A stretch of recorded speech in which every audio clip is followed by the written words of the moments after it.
Welcome to Equal Ground Headlines. I am Samuel B. Williams, bringing you balanced coverage on our top stories of the day.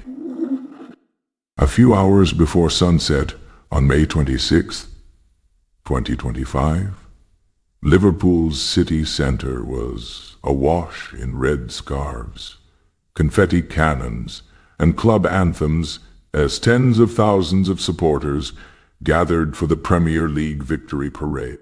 Fans packed Water Street shoulder to shoulder, cheering players who had delivered the club's first title in decades. Brass bands blasted. "You'll never walk alone." Families hoisted children onto their shoulders for a better view. And local shopfronts handed out free cups of tea. It should have been a perfect evening of civic pride. Instead, at just after 6:05 p.m., the celebrations took a terrifying turn when a silver hatchback traveling down the parade route suddenly swerved onto the pedestrian area and accelerated into the crowd. Spectators near the front at first assumed the driver was lost or confused by the road closures.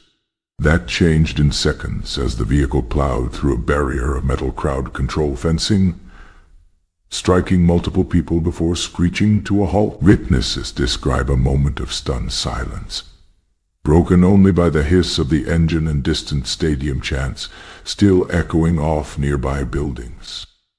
Several bystanders rushed toward the car, hoping to pull the keys or render aid. Before they reached it, the driver revved again, lurching forward and injuring more fans before stalling against a lamppost. Shards of glass littered the pavement, and scattered flags lay beneath panicked footsteps. Within 4 minutes, police on motorcycle escort duty reached the scene, quickly ordering the driver to exit the vehicle.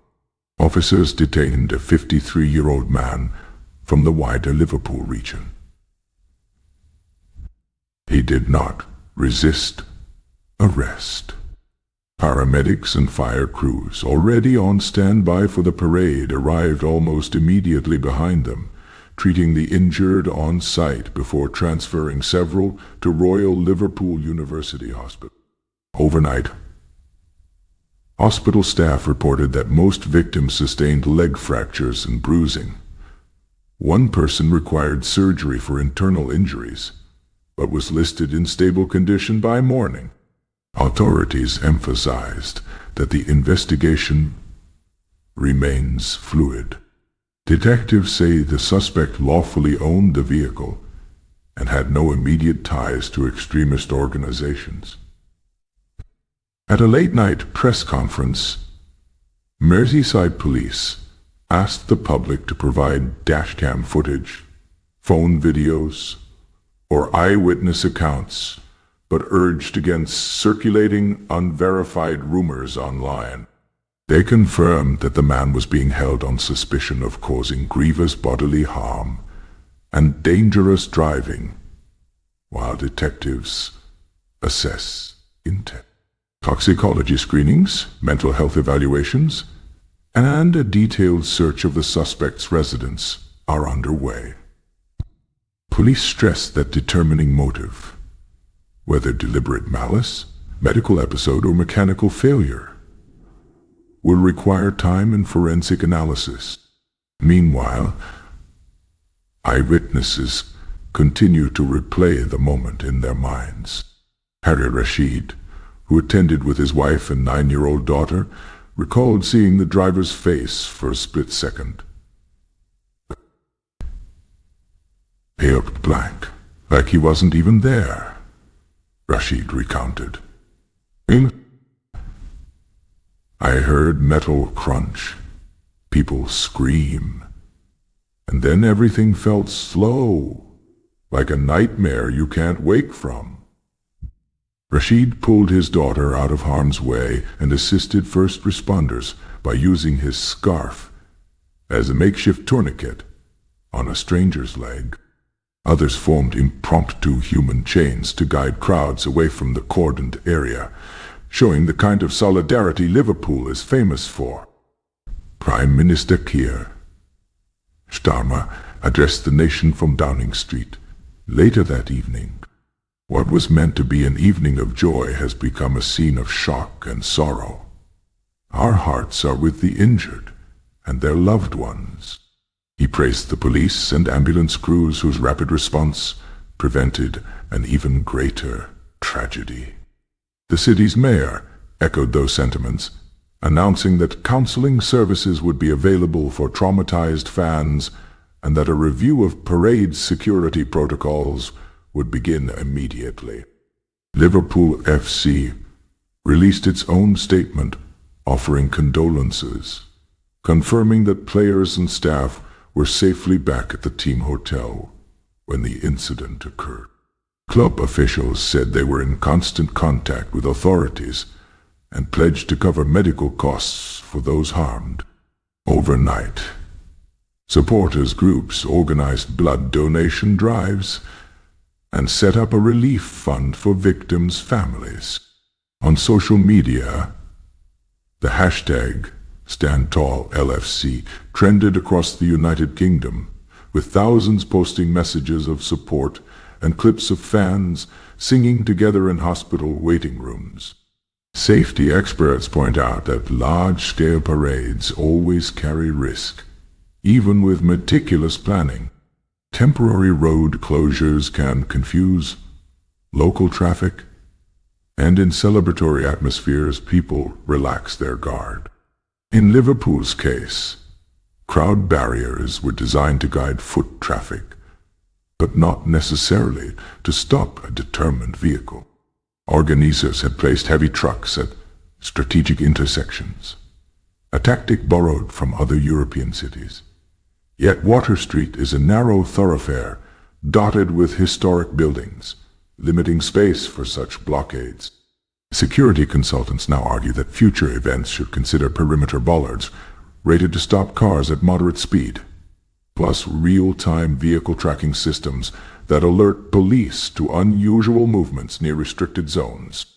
Legal analysts note that the suspect's age and lack of prior convictions make profiling difficult.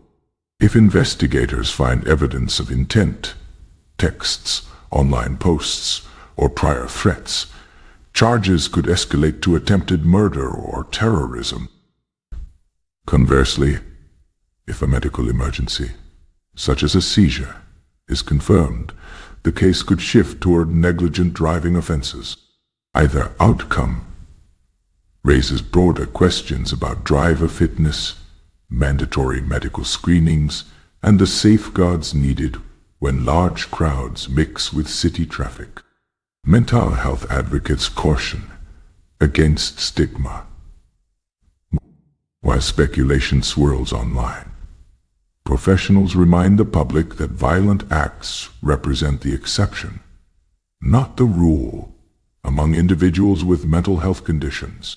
The Royal College of Psychiatrists issued guidance overnight, urging news outlets to avoid sensationalizing motives before facts are known and urging viewers feeling distressed to seek help rather than doom scrolling. The incident also reignites debate over city surveillance. Liverpool's extensive CCTV network played a pivotal role. Detectives already pulled multiple camera angles to reconstruct the car's path in three-dimensional modeling software. Privacy groups, however, warn against knee-jerk expansions of monitoring. They argue that investment in mental health resources and event planning infrastructure may prove more effective than blanket surveillance. For now, the focus remains on healing. Candlelight videos sprung up at Anfield Gate and along the waterfront, with fans laying scarves and theme colors. Religious leaders from multiple faiths gathered for an interdenominational service, emphasizing unity over fear. Local musicians plan a benefit concert in Sefton Park, with proceeds funneled to victim assistance funds. Restaurants offered free meals to first responders in gratitude. In the coming weeks, investigators will piece together every second of the crash, from the suspect's day leading up to the parade to the moment the car left the roadway. Insurance assessors will examine barrier design. City planners will weigh new traffic protocols. And sports officials will re-evaluate parade route risk assessments ahead of future celebrations.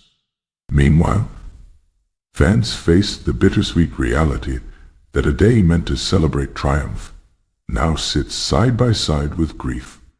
Yet Liverpool is no stranger to hardship. The city's identity is built on perseverance. Supporters vow that when the team lifts its next trophy, they will gather again, this time with stronger safeguards, a moment of silence for the injured, and the chorus of "We'll Never Walk Alone" echoing even louder through the streets. Incidents like this underscore a simple truth.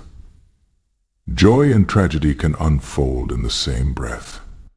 Celebrations remind us of community. Crises test its strength.